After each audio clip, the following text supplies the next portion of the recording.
सरदार भगत सिंह जयंती के अवसर पर आप सभी को सरदार भगत सिंह जयंती की हार्दिक शुभकामनाएं। इस अवसर पर हमारे प्रधानाध्यापक आदरणीय जय प्रसाद चौरसिया जी विराजमान है। आज के इस कार्यक्रम की अध्यक्षता भी आप कर रहे हैं।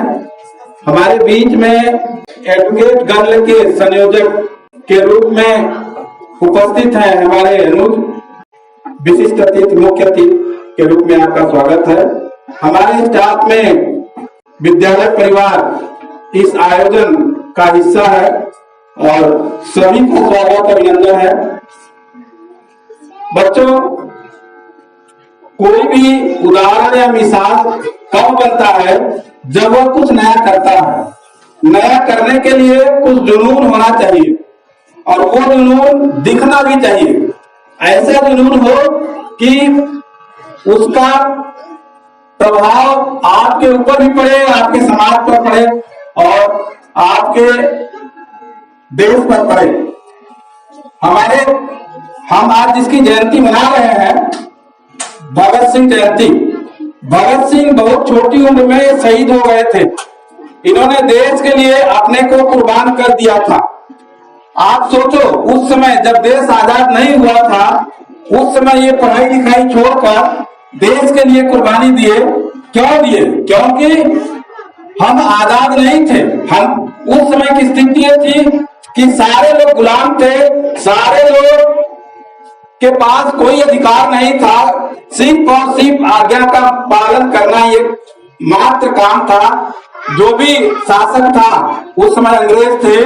अंग्रेज जो कहते थे वो करना पड़ता था। अगर वो कह दिए कि इस गांव को खाली करना है तो खाली करना है, वो कह दिए कि यहाँ पर एक काम करना है, मजदूरी नहीं मिलेगी, आपको अपना खाकर करना है, तो आप नहीं कर सकते थे। उस समय बहुत ही जालिम किस्म की सरकार थी। इतना कि यातना जबरदस्त देती थी, उल्टा बांध के लटका देती थी और टार्चर करती थी। कहीं कहीं ऐसी स्थिति आती थी कि गोली मार देते थे लोग बांध कर। और आप लोगों ने जलियांवाला बाग कांड सुना होगा। उस समय चारों तरफ से घेर कर निर्दोष भारतीयों को गोली से भून दिया गया था। तो वो दौर था कि सब भारतीय सहमे हुए थे, केवल और केवल जी रहे थे, वो भी अंग्रेजों के लिए। तो ऐसे में यह सब देखकर, जैसे आप लोगों के घर में आप देखते होंगे कि जब कोई ज्यादा टार्चर करता है, यानी अनुशासन की बात करता है और आपको लगता है कि नहीं, हमें दर्द हो रहा है, हमें तकलीफ हो रही है, आप ज्यादा यातना दे रहे हैं, तो आप उसके खिलाफ बोलना शुरू करते हो ना। वैसे ही जब अंग्रेजों की हत्या हो गई, अंग्रेज ज्यादा यातना देने लगे, भारत में बहुत ज्यादा अत्याचार करने लगे। हालांकि वो यहाँ पर एक व्यवसायी के रूप में आए थे, कारोबार करने आए थे। क्या करने आए थे? कारोबार करने आए थे, बिजनेस करने आए थे। यहाँ पर उन्होंने कलकत्ता में ईस्ट इंडिया कंपनी एक अपनी दुकान खोली, जिसके माध्यम से उन्होंने अपने कारोबार को करना शुरू किया। लेकिन धीरे धीरे यहाँ के रियासतों को, यहाँ के राजाओं को मिलाते हुए धीरे धीरे सबको अपने बस में कर लिया और भारत पर कब्जा कर लिया। यानी हमारी आपकी कमजोरी, जैसे होता क्या है, अगर हम आपस में दो भाई लड़ रहे हैं तो हम तीसरे को अगर बुलाते हैं कि हमारा समझौता करा दो, तो वो तीसरा जानते हो क्या करेगा? अगर वो ज्यादा चालाक है तो कभी समझौता नहीं कराएगा, क्योंकि वो जानता है कि समझौता करा देंगे तो दोबारा ये हमको नहीं पूछेंगे। तो वो ऐसा समझौता कराएगा कि वो अपने आप कुछ दिन में टूट जाएगा और आप फिर लड़ने लगोगे तो फिर वो आएगा। तो अंग्रेजों की यही नीति थी कि तोड़ो और शासन करो। ऐसे में जब तोड़ो और शासन करो की नीति लेकर चल रहे थे, तो उस दौरान जो है अंग्रेजों ने जनता को भी तोड़ा, शासन को भी तोड़ा, शासक को भी तोड़ा, रियासत को भी तोड़ा। सबको तोड़ कर अलग अलग करके अभी मैं बता दूं कि हमारी आजादी की लड़ाई वास्तव में शुरू हुई तो हिंदू मुसलमान की वजह से ही शुरू हुई, क्योंकि 1857 की जो क्रांति थी उसमें जो शुरुआती दौर था वो गाय और सुअर की चर्बी को गोली में मिलाकर, कारतूस में मिलाकर बनाने की प्रक्रिया से था। तो ये चीज आप लोग जानते रहो कि उस समय मंगल पांडे जैसे हमारे देशभक्त भी थे जिन्होंने आवाज उठाई कि इसमें गाय की चर्बी है, मुसलमानों ने आवाज उठाई कि इसमें सुअर की चर्बी है, तो उन दोनों कौम ने आवाज उठाई कि हम लोग इस गोली को मुंह से नहीं लगाएंगे, क्योंकि उस समय नियम था कि कारतूस को बंदूक में डालने से पहले उसके खोखा को खोलने के लिए दांत लगाकर खोलते थे। आज भी आप लोग शीशी का ढक्कन नहीं खुलता है तो दांत लगाते हो, मुंह लगाते हो ना, वैसे सिस्टम था। सब लोगों ने एक स्वर में आवाज उठाई कि हम लोग दांत से नहीं खोलेंगे। अंग्रेजों के लाख प्रयास करने पर भी लोगों ने नहीं खोला और बगावत कर दिया। आजादी की लड़ाई वहीं से शुरू हो गई। और हमारे भगत सिंह जी की बात है तो भगत सिंह जी भी अपने समय में ऐसे ही क्रांतिकारी थे।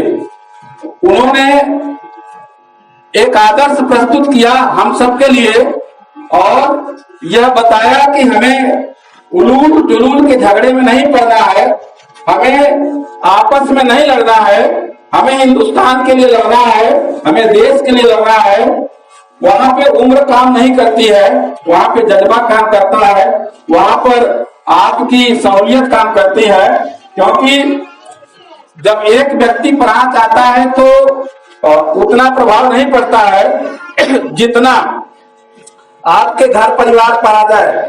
घर परिवार के साथ जब आपके गांव पर आ जाए और ज्यादा हो जाता है, आपके समाज पर आ जाए और ज्यादा हो जाता है, साथ ही अगर आपके जिले पर आ जाए, आपके पूरे नेटवर्क में आ जाए, कौम में आ जाए, तो और ज्यादा मुसीबत का सामना करना पड़ता है।